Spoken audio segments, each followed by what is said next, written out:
अस्सलाम वालेकुम dear students. हमारा टॉपिक चल रहा है टाइम वैल्यू ऑफ मनी। अब तक हम इसमें डिस्कस कर चुके हैं बेसिकली सिंगल कैश फ्लो की फ्यूचर वैल्यू कैसे निकालते।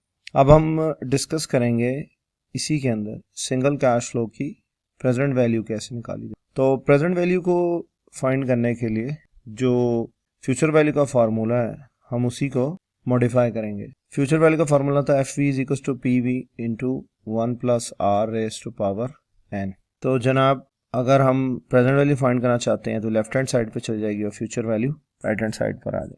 तो ये रिलेशन यूँ बन जाएगा कि present value is equal to future value divided by 1 plus R raise to power N. और हम इसको इस तरह भी लिख सकते हैं future value multiply by 1 plus R raise to power minus N. अब इस फॉर्मूले की बेस के ऊपर एक छोटी सी एक्टिविटी है जिसमें हम ये फार्मूला लर्न करेंगे और उसमें कैसे हम वैल्यूज पुट करेंगे उसको देखते हैं। ये प्रॉब्लम है जनाब 5-11 और ये प्रॉब्लम है गिटमैन वाली बुक में से और ये सिंपल प्रैक्टिस है इस प्रेजेंट वैल्यू के फार्मूले की।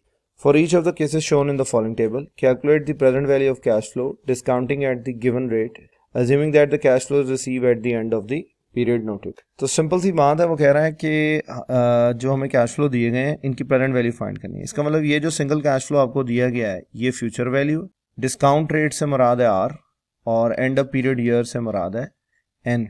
तो एक पार्ट मैं कर देता हूँ, बाकी पार्ट आप प्रैक्टिस के लिए करिएगा। तो फॉर्मूले में वैल्यू पुट करते हैं present value is equals to future value जो कि इस केस में है 7000 मल्टीप्लाई बाय 1 प्लस आर है इस केस में डिस्काउंटेड 12% रेज टू पावर -4 क्योंकि ईयर्स जो एन है वो 4 है। और अब इसको कैलकुलेटर पे उसी तरीके से सॉल्व करेंगे जैसे आपको मैंने पहले बताया कि जो रूट का साइन है कैप जिसको कहते हैं ये साइन है। इसमें सिर्फ डिफरेंस ये है कि इसके बाद अब पहले 4 या 5 या 6 लिखते थे, अब आप -4 या -5 या -6 लिखेंगे। तो कैलकुलेटर जो है उसके अकॉर्डिंगली डिस्काउंट फैक्टर कैलकुलेट करके आपको बता देगा। फॉर एग्जाम्पल 1 प्लस 0.12 तो ये 1.12 आ जाएगा। इसके हम कैप के साथ रेज टू पावर करके -4 कर लेते हैं तो ये फैक्टर आ जाएगा आपके पास, डिस्काउंट फैक्टर आ जाएगा इसका 7000 मल्टीप्लाई में डिस्काउंट फैक्टर आ जाएगा 0.635। अब इस फैक्टर से हम इसको मल्टीप्लाई कर देंगे, इसकी प्रेजेंट वैल्यू आ जाएगी। ये प्रेजेंट वैल्यू आ जाएगी आपके पास जनाब 7000 मल्टीप्लाई बाय 0.635 वाला फैक्टर, ये आ जाएगी अप्रॉक्सीमेटली राउंड ऑफ करके $4449 48.6 समथिंग है, उसको राउंड अप करके मैंने 49 का। अब ये इंटरप्रेट क्या कर रहा है या ये हमें क्या रिजल्टेंट वैल्यू दे रहा है, वो ये दे रहा है कि जनाब 4 साल के बाद जो 7000 मिलना है वो आज के 4449 रुपए के बराबर है। ठीक है, $4449 के बराबर है। अब इसी तरह बी सी डी और ई केस कर सकते हैं। ये सवाल सिर्फ इस चीज़ की प्रैक्टिस के ऊपर है कि आपकी फार्मूले में जो वैल्यूज हैं वो कौन कौन सी हैं और उसको कैसे ग्रिप करना है और फार्मूला लर्न करना है। अब हम मूव करते हैं आगे एक सिनेरियो बेस्ड क्वेश्चन की तरफ। वो क्वेश्चन है जनाब 5-15। ये भी प्रॉब्लम है गिटमैन में से। ये एक बेसिकली सिनेरियो बेस्ड क्वेश्चन है सिंगल कैश फ्लो की प्रेजेंट वैल्यू के ऊपर। और जो क्या कहते हैं, जिस तरह हमने पिछले लेक्चर्स में प्रैक्टिस की सिनेरियो बेस्ड क्वेश्चन की फ्यूचर वैल्यू की, इसी तरह ये प्रेजेंट वैल्यू के ऊपर प्रैक्टिस है सिंगल कैश फ्लो। अब इसके अंदर बेसिकली वो क्या कह रहा है हमें, वो कह रहा है जनाब you just won a lottery that promises to pay you $1 million exactly 10 years from today। ठीक है, वो कह रहा है आपने एक लॉटरी जीती है जिसके बदले में 10 सालों के बाद आपको $1 million मिलने की उम्मीद है। तो ये हमारी बेसिकली फ्यूचर वैल्यू है जो एक्सपेक्टेड फ्यूचर सामने। Because the 1 million payment is guaranteed by the state in which you live, opportunities exist to sell the claim today for an immediate single cash payment. वो कह रहा है क्योंकि ये जो लॉटरी है ये स्टेट की तरफ से गारंटीड है तो हमारे पास एक अपॉर्चुनिटी है कि हम इस क्लेम को आज ही एक सिंगल कैश फ्लो के बदले सेल आउट कर सकते हैं। बजाय कि हम 10 years वेट करें और $1 million रिसीव करने के बारे में सोचें, हम आज ही इसको एक ही सिंगल कैश फ्लो में किसी को सेल आउट कर सकते हैं ये क्लेम। फिर वो वेट करता रहेगा 10 years के लिए 10 million को अचीव करने के लिए। पर ऑब्वियस ही बात है जो 10 साल के बाद 10 million है वो आज उसके बदले आपको 10 मिलियन नहीं मिलेंगे, कम पैसे मिलेंगे। तो हमने देखना है कि आज की प्रेजेंट वैल्यू क्या बनती है जो 10 साल के बाद का 1 मिलियन।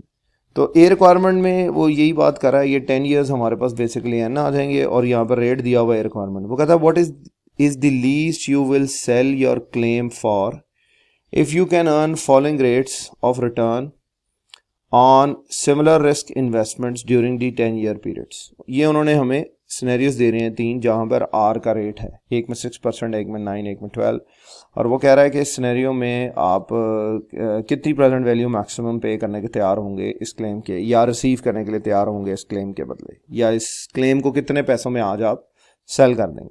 तो हम स्टार्ट करते हैं जनाब ए पार्ट के केस 1 की तरफ से, जहां पर हमारा जो रिक्वायर्ड रिटर्न है यानी कि आर है दैट इज 6%। तो जनाब प्रेजेंट वैल्यू के फॉर्मूले में हम वैल्यूज पुट करते हैं। Present value is equals to future value into 1 plus R raise to power -n। Future value है हमारे पास जनाब 1 मिलियन और प्रेजेंट वैल्यू के लिए 1 प्लस 0.06 रेज टू पावर -10। अब जब हम कैलकुलेटर पे ये फैक्टर सॉल्व करेंगे तो हमारे पास फैक्टर आ जाएगा ये 0.558 का। तो जब हम 1 मिलियन को इस फैक्टर से मल्टीप्लाई करेंगे 0.558 वाले से, तो हमारे पास जो वैल्यू आएगी वो आएगी $5,58,395। ये मैंने राउंड ऑफ करके बताया, वैसे 94 पॉइंट समथिंग। तो इसका मतलब ये है कि अगर हम 6% रेट की बात करें तो इसके ऊपर हमें आज ये क्लेम जो है $5,58,395 में सेल आउट कर देना चाहिए।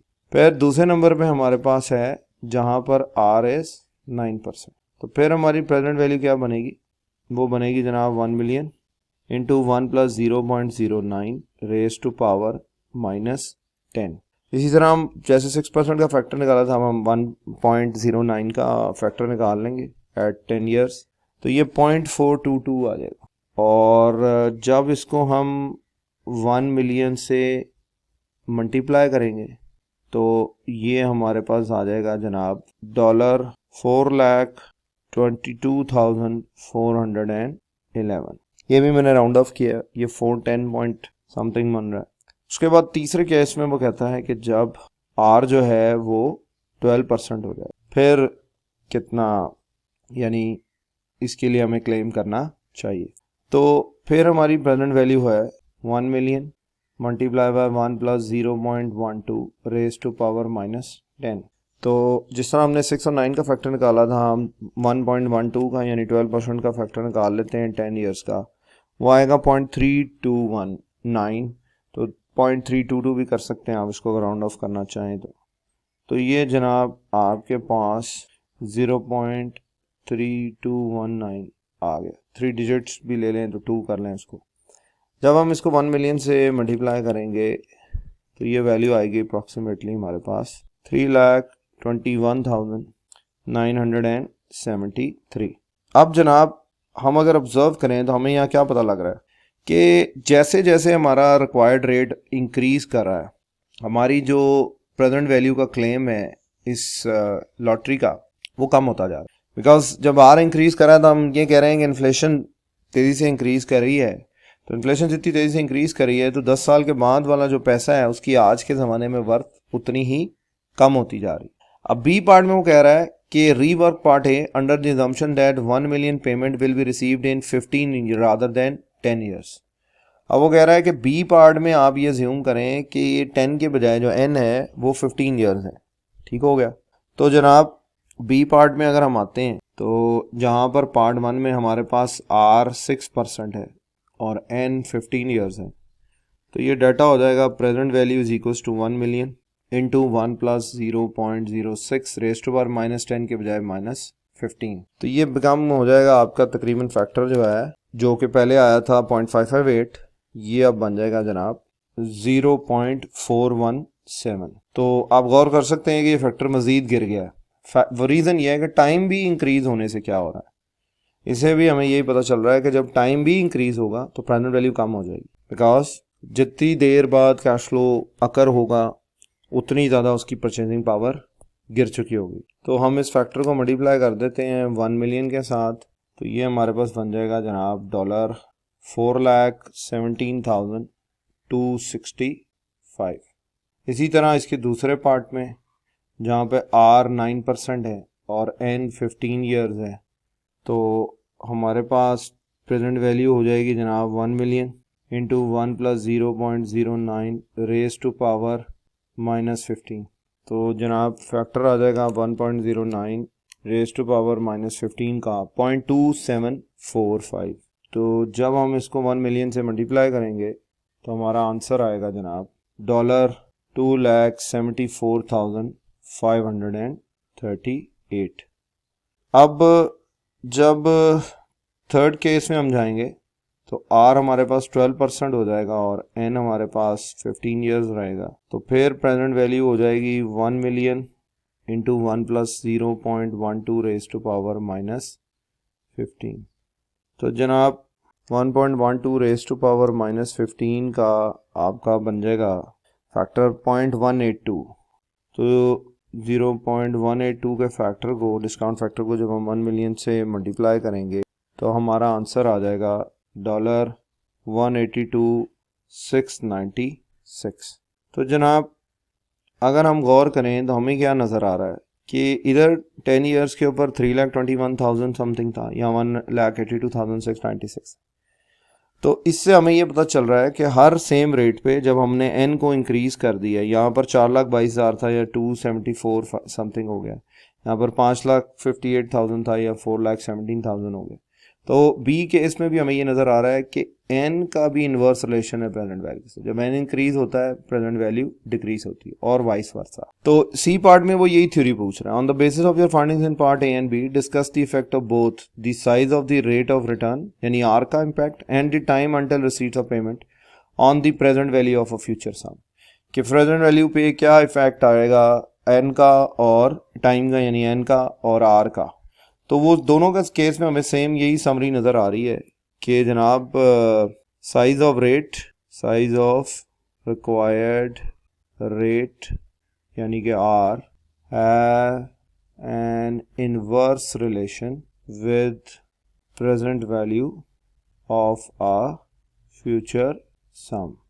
यानी कि वह जहाँ पे R इंक्रीज होगा प्रेजेंट वैल्यू वहाँ पर डिक्रीज होगी और जहाँ पर R डिक्रीज होगा वहाँ पर प्रेजेंट वैल्यू जो है वो इंक्रीज हो जाएगी। सिमिलरली जनाब time period until the receipt यानी कि N also have inverse relation with present value of future sum। यानी कि जहाँ पर n इंक्रीज होगा वहाँ पर हमारी प्रेजेंट वैल्यू डिक्रीज हो जाएगी और जहाँ पर हमारा n डिक्रीज होगा वहाँ पर हमारी प्रेजेंट वैल्यू इंक्रीज हो जाएगी। तो ये सिंपल समरी थी इसकी रिलेशन की। Thanks for listening.